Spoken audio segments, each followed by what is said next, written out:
Hey guys, Jake Steele, Iron and Steel. This is podcast episode number 7. Thank you so much for being here. So I'm going to try to just jump right into it. I'm going to read you a story off my website, which is ironandsteel.com. And this story is called Road Trip Roadster. So we'll get through that, and then I'm going to jump into answering a few questions that I received. So we'll get through Road Trip Roadster, and then we'll do like a Q&A thing. So if you haven't been on the site, if you haven't seen this article, I would highly recommend going there and checking it out. Mostly because there's photos of this car, and the car is killer. And it doesn't matter how I tell the story or whatever, there's no substitute for seeing this thing like firsthand or seeing it for yourself. And it's definitely worth it in this case. This is basically a time capsule built in 64, parked in 66, and untouched until Eric Wolf is his name, local guy, a friend of mine, completely untouched until 2014 when Eric bought it. And so what's interesting about this is that Eric and his son hop on a plane. The car's in like the middle of nowhere, Indiana, and we're in Portland, Oregon. And Eric and his son Jack, they hop on a plane, fly to Indiana, buy this car that hasn't ran since 66, and they just basically say fuck it and jump in it, buy it, jump in it, and then drive it home to Portland, which is like, 2,000 plus miles. So huge nuts on these guys for doing that. And I don't know if that's something that I would do necessarily, maybe when I was younger, but I don't know. It's a killer story. They just did it. They flew there, drove it home. It worked out awesome. The car's bitching, and it's definitely worth checking out. So again, ironandsteel.com, Road Trip Roadster. Older story, 4 or 5 years old, so it's on probably the second or third page, but yeah, I would recommend scrolling through and finding it so you can see the car for yourself. So while you're there, hit the subscribe button, punch in your email so that you can be updated when there's new stories on the site, which is often, or new podcasts or merch or whatever. So again, ironandsteel.com, go there, check it out, Road Trip Roadster, subscribe, sign up on the email thing, and yeah, do all that stuff. So again, thank you so much for being here. I'm going to get right into the story now, Road Trip Roadster, and kick back, relax, and I'll tell you how it went down. Thanks again.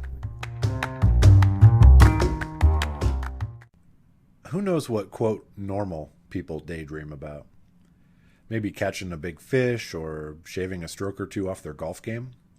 Who knows? And honestly, who cares?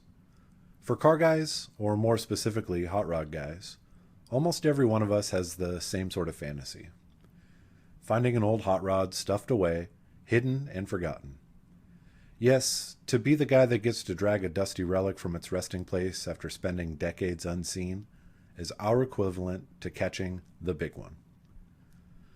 Unlike some smelly fish, though, the fruits of our tireless labor won't be capped off by unceremoniously tossing it back where we found it. We're hauling that sucker home. Or, if you're Eric Wolf, driving it home. Now, Eric was a bit of a wild child.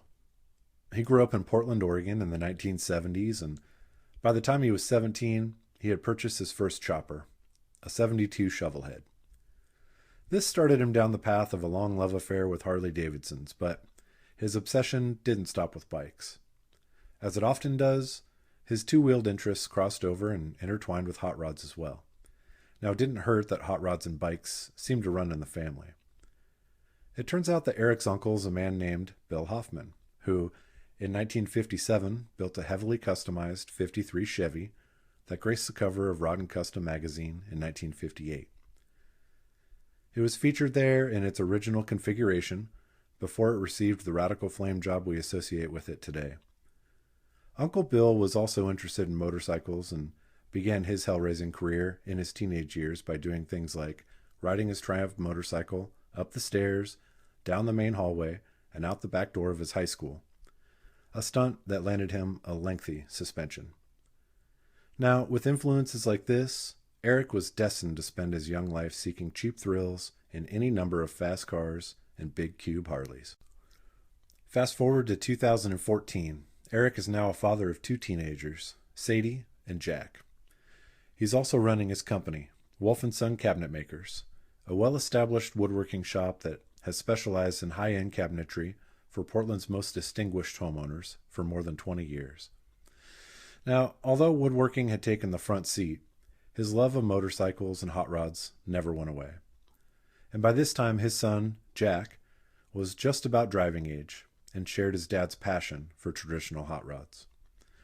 Eric found himself looking to build or buy a hot rod roadster to enjoy with his son. With a budget in mind, the two began hunting for a suitable project to take on. Somewhere along the way, a family friend called Eric to see if he were still looking for a hot rod. Eric said that he was and listened as his buddy went on to explain. It seemed that this friend had heard of an old hot rod in town that had been built in the early 60s and stashed away shortly afterward. It all sounded great. The only problem was that this particular buddy had moved out of Portland sometime before. He was calling from Indiana, and the car in question was more than 2,000 miles away. Still, Eric was intrigued. Before long, he had the gentleman on the phone and asking questions about the car he might have available for sale. As the man on the other end went on to explain, it was a 1930 Model A Roadster. It was heavily channeled with a 348, backed by a Muncie, and sporting a story any hot rodder would absolutely kill for. The man's tale went something like this. The car was originally built by a high school kid here in Indiana. Now, I don't remember his name, but he was a very talented young man. You can tell when you look at the craftsmanship on this thing. It doesn't look like some thrown together home-built clunker. It looks like it was built by a professional. He built it in 1964, and in 1965, it won Best Street Roadster in the Indy Autorama. He drove the thing to school every day, and from what he told me, he put more than 30,000 miles on it in less than 2 years. Well, when I saw it, I just had to have it. Now, he didn't want to sell it, but I had money, and I made him an offer he couldn't refuse. Now, from there, the story takes kind of a funny turn. It seems as though this guy may have had a little more money than common sense. You see, he went on to explain that he was 6 feet 6 inches tall. Simply put, there was no way he could fit in that car with that heavy channel job. I never drove it, the man on the other end explained. He said, I bought this car in 1966, and it has literally sat in my garage ever since. It looks like the day I bought it off that kid. Blown away by what he was hearing, Eric immediately made arrangements for he and Jack to fly out to see the car. His last question was simple and slightly shocking. He asked, Do you think the car would make the drive back to Oregon? A perplexed voice on the other end responded that he bet it would, and he agreed to change the fluids and put a new battery in it for him if that's what he thought he was going to do. And just like that, Eric and his son Jack were on their way to Anderson, Indiana. Once there, the two wasted no time. They made their way to the man's house, checked out the Roadster, and found it to be just exactly as the gentleman had described. It was amazingly well kept. After walking around it, a quick trip around the block, and a simple handshake, the deal was done. And just as quickly as they had arrived, they were on their way back. The two set out to make their journey back home to Portland with open headers and no top. When asked about the trip back, Eric describes just 2 small hiccups. The first was that the foam in the seat had basically disintegrated after years of sitting. After an hour, it felt like the two were sitting directly on the seat springs. This made for a torturous driving experience, no matter the amount of jackets, hoodies, pillows, and whatever else they could find to stuff under themselves. The only other bad thing that happened along the way actually ended up being little more than just a funny story in the end. It's one that Eric smirks his way through when he tells it, and it goes something like this. Well, it was late one night, and I was hammering along pretty good. Jack was asleep, somehow, even with the open headers. And I was doing, I think, between 90 and 95 or so on this open stretch of highway. Out of nowhere, I see blue lights behind me, so I pull over.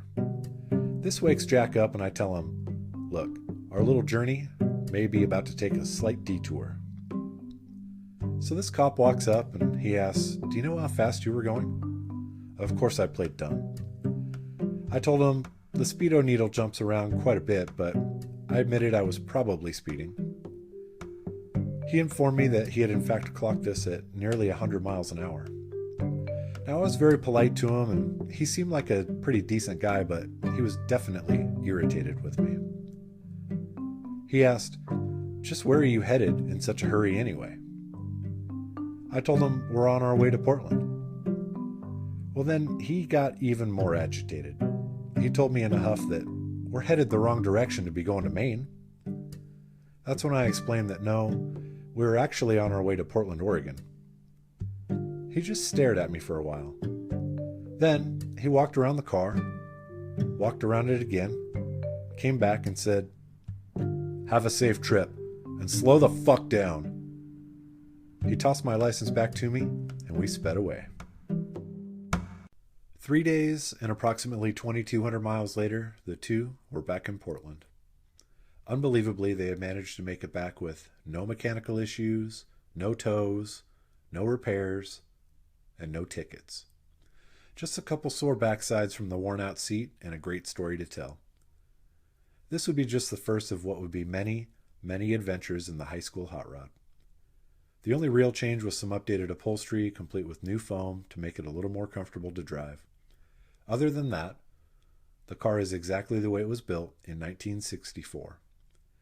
Eric and his son Jack have spent the last few years driving, enjoying, and maintaining the Roadster with zero plans to make any changes. Eric says, "Really, we're just the caretakers of this car. It's just as simple as that." Now, the only thing Eric and Jack would like to change is the fact that there's very little history known about the car and its original builder. The gentleman they purchased it from did not recall the guy's name, and he never saw him again.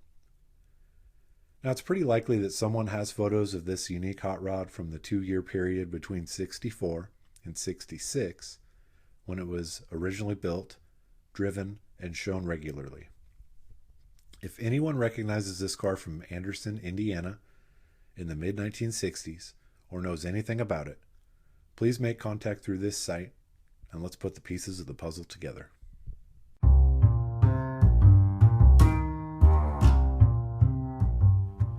Okay, there you have it. Road Trip Roadster. IronandSteel.com is the website. Again, I would recommend going there just, if nothing else, just to see that story specifically, just so you can see the photos. There's some killer photos that my friend Ben took of this car. The car is indescribable. It's everything that you could ever hope for in like a, time capsule, Survivor, Find, all these cliche things that we throw around. That's what this car is, 110%, and it's absolutely bitchin'. So IronandSteel.com, Road Trip Roadster, go there and check it out. I still can't believe that those dudes flew from fucking Portland to Indiana and drove this thing back after not running for 50, 60 years, whatever it was. But they did, and it worked out, and they've got a great story to tell for the rest of their lives. So go there and check that out. It's on the third or fourth page, or second or third page, and it's an older story, but it's buried in there somewhere. So I'm going to answer some questions that I received. I get emails and private messages on Instagram pretty often. Sometimes I'll ask if anybody has any weird questions or whatever about hot rods or, writing or running a website or, buying old cars, whatever. Anything related to any of the things that I do. Sometimes I get some really good questions, and I'll just go through a couple real quick today. So the first question was, was there one car that got you hooked? So no, not really. And not that I can remember anyway. And in a previous, I got a similar question like that one time. And in a previous deal Q&A thing, I mentioned the Jalopy Journal and how big of an influence that was to me at that point in my life, 20 years ago, whatever, and how influential it was in getting me into, this hobby. So I will add to that that the cars that Chris and Corey Swenson up in Spokane, the cars that they were building at that time were pretty influential to me. Just very basic hot rods, but they always had the look, you know.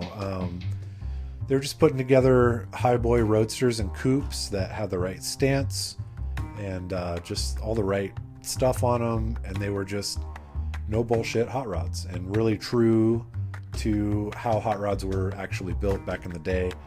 And I remember Corey specifically had a 3031 Model 8 coupe. It was chopped like 5 inches, sat kind of high but had the right stance, fenderless but ran a hood, you know, banger powered. I think it had mechanical brakes. I don't remember, but I remember the car. I can see it in my head, and it was just a bitchin' car. And those guys were putting together cars like that that really spoke to me, you know, 15, 20 years ago. I mean, they've been doing it longer than I have, and doing a great job. And so short answer, one car specifically that got me into this or got me hooked or whatever, not really that I can remember, but I will say that the cars that the Swensons, Chris and Corey, were building definitely stuck with me and were responsible for a lot of the things that I did once I did get into this hobby. So the next question is, where is the line between hot rod and rat rod for you? Saw blades, maybe? So look, there's a lot of cars that I think people refer to as rat rods now that are, in my opinion, not. They're just unfinished cars. You know, maybe they're in primer or, you know, whatever. They're, you know, these were common. They've always been common. So guys used to call them jalopies or whatever. But the deal was, you know, just regular guys trying to put together a car. And maybe they're on a budget. I mean, everybody is. Putting together a car, maybe it's not painted, it's just in primer. Maybe they put red wheels on it, whatever.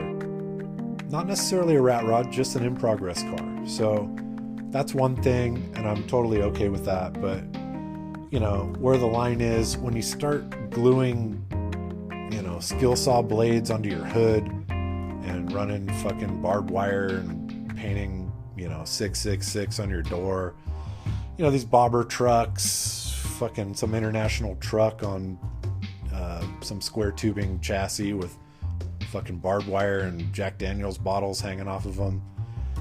You know, that's rat rod shit, obviously.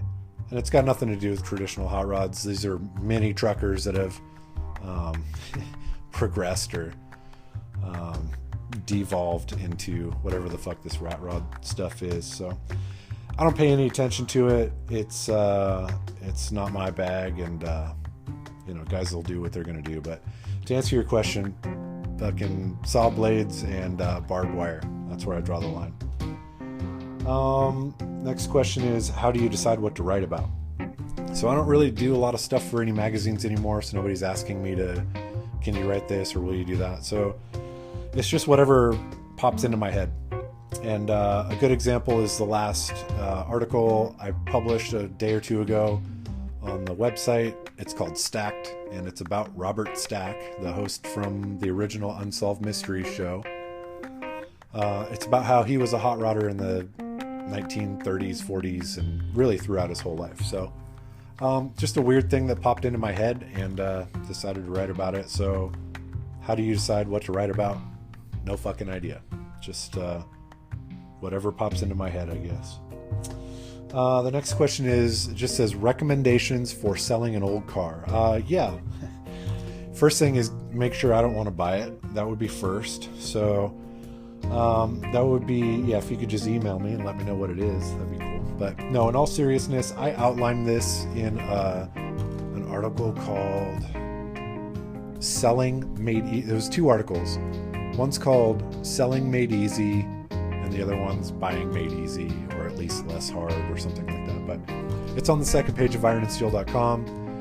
It's just 2 articles that outline the process of buying and selling antique cars. And it sounds stupid, but man, I figured out most guys have no fucking clue how to properly advertise and sell an old car. So to answer your question, recommendations for selling an old car, it's all on the website.